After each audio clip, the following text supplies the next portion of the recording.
session of the Hopry. My name is Mark Starr, and tonight I'm going to go back to Canada. So last year I reviewed the Dieu du Ciel Pêche Mortel, and it literally became one of my favorite imperial stouts on the market, and the favorite that I've ever had.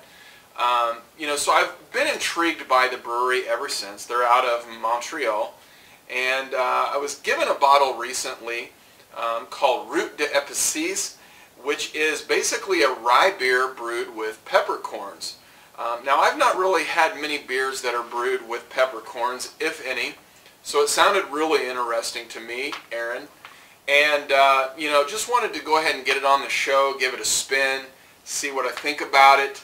I'm pretty fascinated with the brewery, like I said, so I can't imagine that it's going to be too horribly bad. Now again, the category for this beer is that it's a rye beer. In fact, if you go to ratebeer.com, I think they've even got a different subcategory called like spice. You can look it up, but spice, herb, vegetal, I think is what it's called. But anyway, it's not a style that I review a lot on the Hopry, so I really jumped at the opportunity to get it on the show as soon as I can. Again, like to do a variety of beers, and so this is really kind of helping that cause. So with that said, let's go ahead and bust a cap and get digging into this one. Pretty excited. I'm looking at the label here too. I was kind of looking at it a little bit before we started. And this one's only a 5% alcohol by volume beer, so that's pretty interesting to me. A lot of the beers that they brew are, more towards 7, 8, 10%. So 5% alcohol with peppercorns in it. This is going to be a pretty interesting beer. So let's go ahead and give her a quick little pour. And I'll just pour enough in there that I can kind of swirl the beer around a little bit, but anyway, so alright, well, let's take a look at the color. Man, this thing is dark. It's like, like a burnt umber color, really dark, burnt orange, red, brown, lots of orange around the outside of the beer. The head on it is really kind of an eggshell white color, if you will.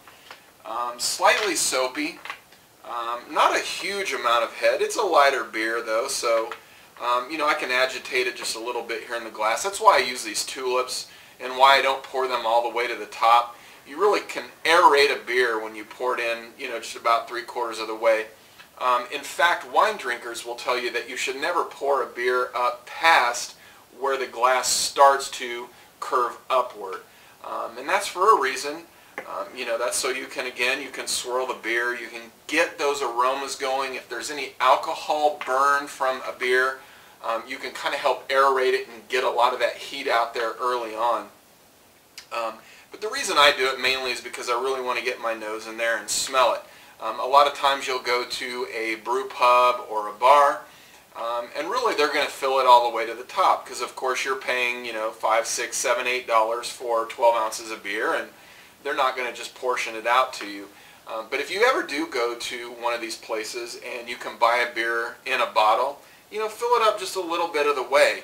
Give it a whirl, smell it, taste it, whirl it, smell it, taste it again, and kind of just keep doing that, because you'll really notice that these beers will change over the course of the bottle. So, well, anyway, I'm going to go ahead and smell it myself.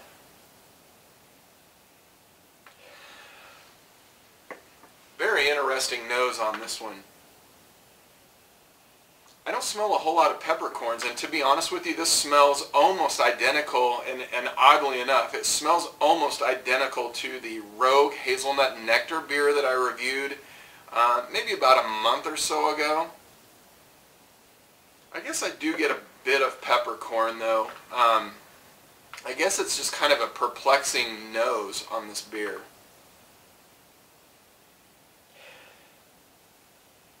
There's definitely a nuttiness to it though, and maybe that's why I'm thinking that it reminds me of that Rogue Hazelnut Nectar. But so a bit of nuttiness. I do get a faint amount of pepper on there, like a black peppercorn. I don't know if, if it didn't say that there were peppercorns in it on the nose that I would catch that. Maybe it'll be different when I drink it. Almost what's really strange is there's almost like a little bit of like Pepperidge Farm sausage going on there. Remember when you used to go to the mall as a kid and you would go to Pepperidge Farms and they always had the little pieces of sausage on toothpicks and you would eat them and they were so great? Well, I get a little bit of that in the nose as well. Really intrigued by the flavor, or by the smell, so I'm going to see what it tastes like.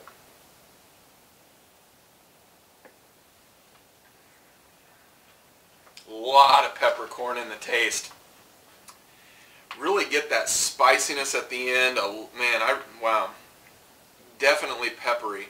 I still get that sort of Pepperidge Farm though quality though, because a lot of that sausage was peppery and spicy, so I get that.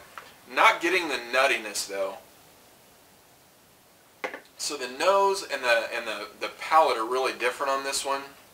It's a little bit thin though. Because it's 5%, I'm imagining that that's probably why.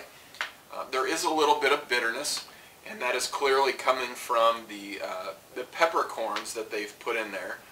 But it gives it kind of a nice spiciness. Again, this is one of those kinds of beers that by itself, it's okay. But I really think this would go better with food. There are certain beers that I've reviewed on the Hopry that you taste them and you think to yourself, probably not the best beer by themselves, but I could see this really going with like a steak, anything that would kind of counterbalance spicy, so something potentially sweet. I'm thinking caramelized onions, definitely a steak, maybe even in the chicken range because it's a little bit lighter. Pork chops, maybe with some caramelized apples, I think would go really well with this beer because that pepper quality would really kind of cut through those flavors. But all in all, I'm not super excited about this beer, just on its own. I do think it's very interesting that you get those peppery qualities. And as I'm sitting here talking and kind of letting the beer wash over my tongue, sit there, evaporate, really what you get in the end is a bit of spiciness. And it's the spiciness right from those peppercorns. So, well, anyway, Aaron, thanks a lot for suggesting this beer. Again, not blowing my mind, and it doesn't have to. Every beer that I drink on here doesn't have to be, Surly Darkness or, Pliny the Elder, but I would say it's a fairly enjoyable beer. Probably wouldn't buy this on a regular basis, but definitely want to try this with some food, and maybe I'll pick another one of these up down the road somewhere and maybe make a pork tenderloin with some caramelized apples and onions and pair this with it and maybe have a good time. But in terms of rating this one, honestly, I'm going to go probably about 78 to, I'd say about 78. Just not really, fanatical about it, but I do like the brewery. This is only one beer that I've had that, hasn't really blown my mind. I'm going to try to get some more of theirs on the show sooner than later.